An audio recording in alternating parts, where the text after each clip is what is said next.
Hi friends, welcome to south Indian recipes. It's me Rama. இன்றைக்கி நம்ம mushroom rice அப்புறம் mushroom soup எப்படி பண்ணுறதுன்னு பார்க்க போகிறோம். அது நாட்டி ஸ்டைலில். இந்த மாதிரி நிறைய ஹெல்த்தியான டிஷ்ஷஸ் பார்க்கணுன்னா மறக்காமல் சவுத் இண்டியன் ரெசிபீஸை சப்ஸ்கிரைப் பண்ணி சைடில் இருக்க பெல் ஐக்கனை கிளிக் பண்ணிவிட்டு ஃப்ரெண்ட்ஸ் அண்ட் ஃபேமிலியோட சப்ஸ்கிரைப் பண்ணுங்கள் ஃப்ரெண்ட்ஸ். மஷ்ரூம் நம்ம ரெகுலராக எடுக்கிறதன் மூலமாக நம்மளுக்கு நிறைய நன்மைகள் உண்டாகுங்க. அதில் முக்கியமான ஒரு சில நன்மைகள் அப்படின்னு பார்த்திங்கன்னா, அது கேன்சர் வளரக்கூடிய செல்கள் அழிச்சிரும். நம்மளோட பிளட்டில் இருக்க பேட் கொலஸ்ட்ராலை கம்மி பண்ணுங்க. ஆஸ்டியோபோரோசிஸ், ஆர்த்ரிட்டிஸ் அந்த மாதிரி நோய்கள் வரவிடாமல் பண்ணும். ஏன்னா அதில் கால்சியம் சத்து நிறைய இருக்குது. இந்த டிஷ் நம்ம எப்படி பண்ணுறதுன்னு பார்க்கலாம் வாங்க. இதுக்கு தேவையான பொருட்கள்: ஒரு 4 வெங்காயம் நல்லா பொடியாக நறுக்கி எடுத்துக்கோங்க. 2 பூண்டு உரிச்சு எடுத்துக்கோங்க. நான் வந்து 1 கப் காளான் நல்ல சுத்தமாக கழுவி ஆர்கானிக் காளானாக வாங்கி எடுத்திருக்கேங்க. இங்கே பாருங்கள், ஸ்லைஸாக பண்ணி வச்சுருக்கேன். மிளகு வந்து ஃப்ரெஷ்ஷாக பொடிச்சு வச்சுருக்கேன்.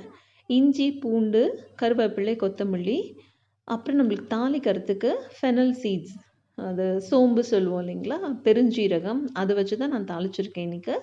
அதோடு நம்ம பச்சை மிளகாய், இஞ்சி, பூண்டு சேர்த்துட்டு கொஞ்சம் நேரம் வதக்க போகிறோம்.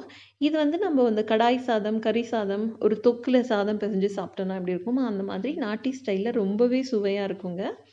அது மட்டும் இல்லாமல் இது ரொம்பவே ஹெல்த்துக்கும் பெனிஃபிட் ஆனது. ஏன்னு பார்த்திங்கன்னா, இப்போ கரோனா இருக்கிறதுனால இஞ்சி, பூண்டு, மிளகு, கருவேப்பிலை, கொத்தமல்லி இதெல்லாம் வந்து ரொம்பவே நல்ல விஷயம். அதோடு நம்ம வந்து இந்த டிஷ்ஷுக்கு நம்ம தக்காளி சேர்க்க போகிறதில்ல. தக்காளி சேர்த்தோம்னா இதோட சுவை வேறு மாதிரி வந்துடுங்க. இங்கே பாருங்கள், வெங்காயம் நல்லா வதங்கியிருக்கு. இந்த ஸ்டேஜில் நம்ம இப்போ 1 கப் மஷ்ரூம் கலந்துக்கிறோம். இந்த 1 கப் மஷ்ரூம் வந்து நான் இன்றைக்கி 1 கப் ரைஸ் தான் பண்ண போகிறேன். அதனால் காளான் ஜாஸ்தியாக இருக்குது. இப்போ இந்த காளான் போட்டு இப்படி வதக்கும் போது இதுலேருந்து நம்மளுக்கு நிறைய தண்ணி வந்துருங்க மேலே. வதக்கி கொஞ்சம் நம்ம மூடி வச்சோம்னா ஒரு 1/2 கப் இல்லைன்னா 3/4 கப் அளவுக்கு நம்மளுக்கு காளானோட ஃப்ரெஷ் வாட்டர் வரும். அது வந்து நம்ம காளான் சூப் பண்ணிடலாம். அந்த சூப் வந்து குழந்தைங்களுக்கு கொடுத்திங்கன்னா ரொம்பவே விரும்பி சாப்பிடுவாங்க. நல்ல சுவையாக இருக்கும். இங்கே பாருங்கள், தண்ணி பிரிஞ்சு வருது இல்லைங்களா. இதிலேருந்து நான் இப்போ ஆல்ரெடி சூப்புக்கு எடுத்துட்டேங்க. தண்ணியை எடுத்துட்டு காளானையும் எடுத்து அதில் நான் சூப்பும் பண்ணிட்டேன். ஒன்றுமே இல்லை, மேலே கொஞ்சம் மிளகுத்தூள் போட்டு வச்சுருக்கேன்.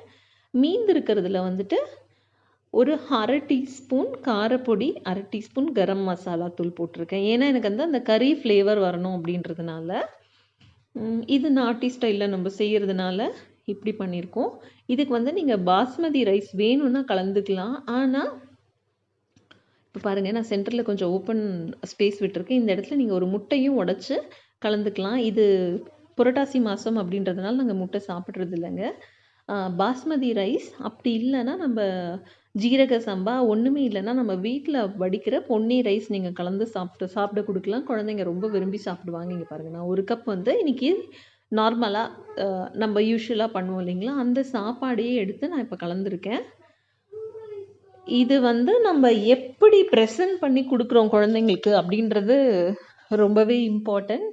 ஏன்னா அவங்கள வெளியில் எங்கேயும் கூட்டிகிட்டு போகிறதில்ல. பிள்ளைங்கள்லாம் வீட்லேயே இருக்காங்க இல்லைங்களா. இந்த ரெஸ்டாரண்ட் ஃபீல் வரணும் அப்படின்றதுக்காக நான் என்ன பண்ணேன், இதை வந்து ஒரு சின்ன கப்பில் ட்ரான்ஸ்ஃபர் பண்ணி அவங்களுக்கு கொஞ்சம் ப்ரெசன்டபுளாக இருக்கட்டுமேன்னு சொல்லிட்டு கொஞ்சம் அழகான கப்ஸ் எல்லாம் இருக்கும் இல்லைங்களா ரெஸ்டாரண்ட் ஸ்டைலில்.